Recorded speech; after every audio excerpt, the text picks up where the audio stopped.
All right, we are in October.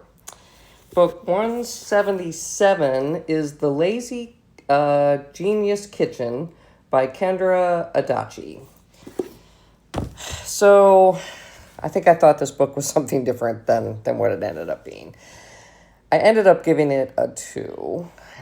It really talks, in my opinion, about setting up a kitchen for somebody who maybe has never done it before or is kind of adulting for the first time. It really talks about how do you set up your kitchen, what kind of things do you need. There aren't really any recipes. There's maybe some discussion about if you want a certain kind of food like Indian or Mexican, the kind of spices that you would want. But I think for somebody who has cooked in their life ever or set up a kitchen, it's just okay. So, not a recommend. 178 is an audiobook. I reread To Kill a Mockingbird by Harper Lee. This was actually read by Sissy Spacek. It was a very good version.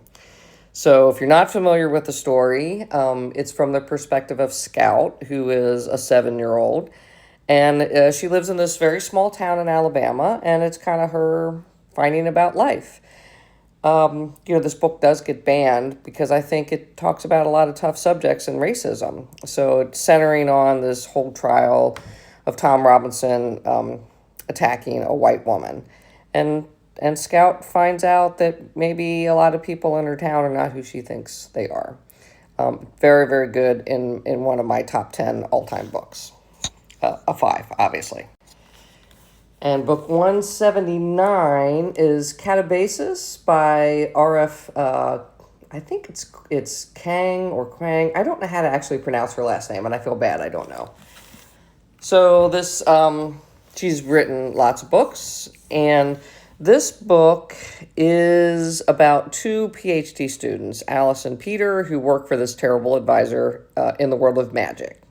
And they travel to hell to find this professor after he's killed. So it's a whole journey of hell and describing the different areas of hell. There's a lot of famous descriptions from other authors about this. I thought it was interesting. It was a great concept. I gave it like a 3.5, and my issue is I didn't like any of the characters. So I had a really hard time with the whole empathy thing and like wanting to like the characters. And I struggled with that. So that's why it really has a 3.5 for me.